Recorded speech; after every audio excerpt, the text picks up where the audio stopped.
आपने हड़प्पा सिविलाइजेशन के बारे में तो सुना ही होगा। ये शहर आज से 100 साल पहले खोजा गया है। ये शहर बहुत ही एडवांस था। इसके मुकाबले में दुनिया में ऐसा कोई भी शहर नहीं था जो इतना एडवांस हो। कहाँ है हड़प्पा? हड़प्पा पाकिस्तान के रीजन में सिंधु नदी के किनारे बसा हुआ था। हड़प्पा को इंडस वैली भी कहा जाता है। ये शहर करीब 4000 साल पुराना है। 19वीं सदी से लेकर अब तक हड़प्पा की सैकड़ों जगहों का पता लगाया जा चुका है। 1826 में चार्ल्स मेसन नामी एक व्यक्ति का ध्यान गया कि यहाँ के आसपास के गांव के लोग अपना घर बनाने के लिए ज़मीन खोदकर ईंटें निकालते हैं। उन्हें अपना घर बनाने के लिए ईंटें खरीदने की ज़रूरत नहीं पड़ती। लेकिन इस बात पर ज़्यादा ध्यान नहीं दिया गया और इसे अनदेखा कर दिया। 1853 से लेकर 1856 तक इस दौर में इंडिया में पहली बार रेलवे ट्रैक्स बिछाए जा रहे थे और भारत में पहली बार ट्रेन चलनी थी। तब कराची और लाहौर के बीच रेलवे ट्रैक बिछाने का काम चल रहा था। ये सब भारत को आज़ादी मिलने के पहले की बात है, जब पाकिस्तान भी इंडिया में ही था। 1921 में बैरव सानी ने बड़े पैमाने पर हड़प्पा की खुदाई का काम शुरू किया और यहीं से हड़प्पा जाना जाने लगा। जब यहाँ खुदाई की गई तो पता चला कि यहाँ तो पूरा शहर ही बसा हुआ है। इस जगह को हड़प्पा नाम इसीलिए दिया गया क्योंकि जिस गांव में खुदाई की गई थी उस गांव का नाम भी हड़प्पा ही था। सरकार ने फिर उस जगह को सील कर दिया और लोगों को वहां आने जाने से रोक दिया और वहां खुदाई का काम शुरू कर दिया। पाकिस्तान में लगभग 1400 से लेकर 1500 तक हिस्से सामने आए।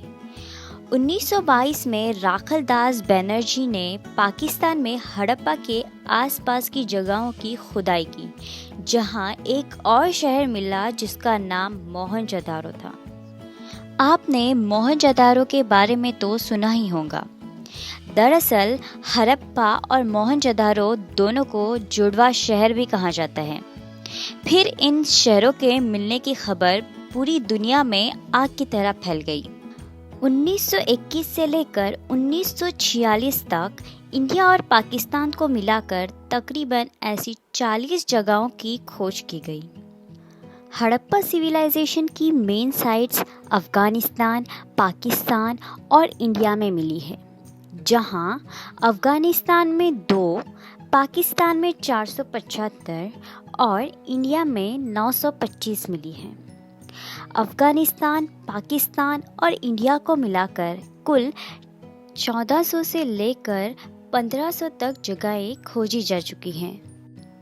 अच्छा, तो ये बात हुई कि कैसे हड़प्पा सिविलाइजेशन सामने आया, कहाँ और किसने इसकी खोज की। अब बात करते हैं कि यहाँ के लोगों का रहन सहन कैसा था, यहाँ पर मिले कुछ चीज़ों, भाषा के बारे में और कैसे हड़प्पा दुनिया के नक्शे से निकल गया और हमेशा के लिए ख़त्म हो गया।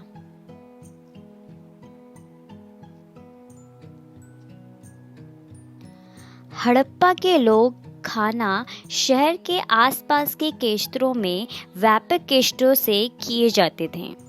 चावल शायद सिंधु घाटी में उगाया जाता था। लोगों के मुख्य भोजन में गेहूँ, जौ, चावल, दूध और कुछ सब्जियां जैसे मटर, तिल और फल जैसे खजूर शामिल थे।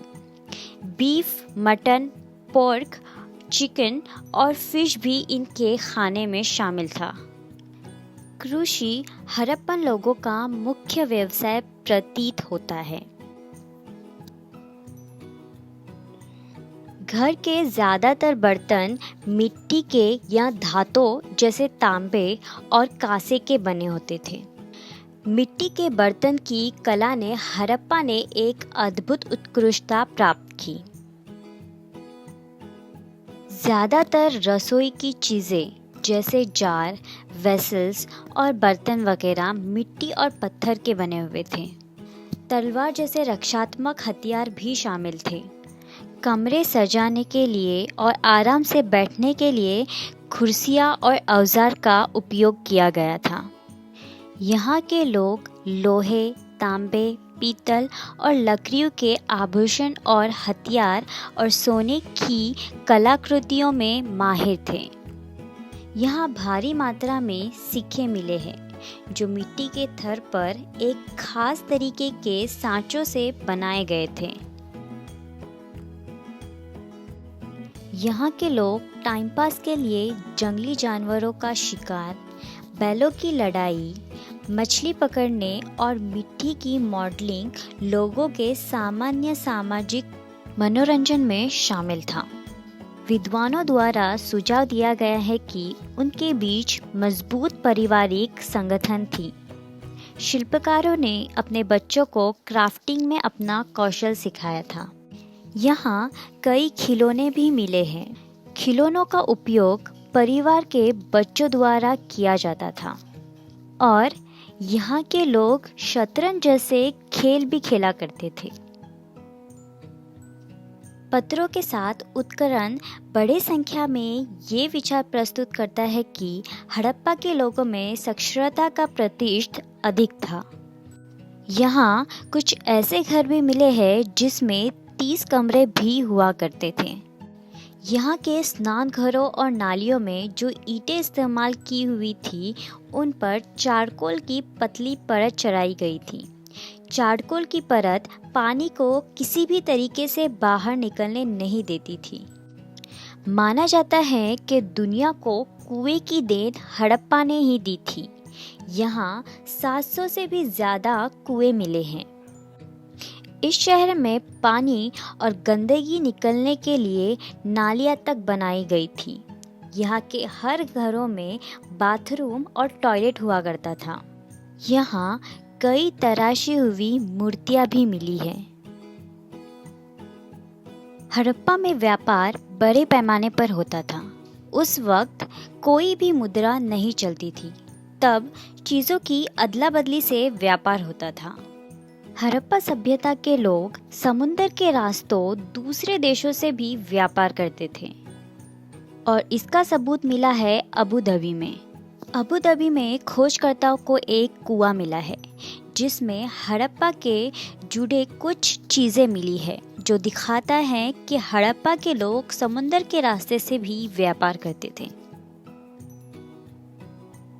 यहाँ एक बहुत बड़ा स्विमिंग पूल खोजा गया है जिसका आकार 900 स्क्वायर फीट है। इसे ग्रेट बाथ नाम दिया गया। इसको ऐसी टेक्निक से बनाया गया था जिसमें सिंधु नदी का पानी भरा जा सकता था। यहाँ खुदाई के दौरान मिले गए कुछ कंकालों के दांतों का निरीक्षण किया गया तो ये पता चला कि वो लोग आज की तरह ही नकली दांतों का इस्तेमाल किया करते थे। 1999 में यहाँ एक खोज हुई। शोधकर्ता की घंटों की मेहनत के बाद यहाँ की ज़मीन में मिट्टी के नीचे दबे कुछ उस वक्त के अक्षर और चिन्ह मिले। जांच करने पर पता चला कि ये लकड़ी का एक बोर्ड हुआ करता था जो इस शहर के मुख्य दरवाजे पर लगाया जाता था, लेकिन कोई भी आज तक उस लिखावट को समझ नहीं सका। जिस दिन उनकी लिखावट समझ आएगी उस दिन हड़प्पा का सबसे बड़ा राज सामने आएगा। हड़प्पा सभ्यता का अंत कैसे हुआ इसके सिर्फ अंदाजे ही लगाए जा सकते हैं। वैज्ञानिकों के अनुसार मौसम में आया बड़ा बदलाव इस सभ्यता के विलुप्त होने की सबसे बड़ी वजह है। धीरे धीरे नदियों ने अपनी धाराएं बदल दी, पानी की कमी हो गई और साथ ही मानसून इस सभ्यता के लिए कई मुसीबतें ले आया और ये सभ्यता हमेशा के लिए ज़मीन में दफन हो गई। तो बस यही थी आज की वीडियो।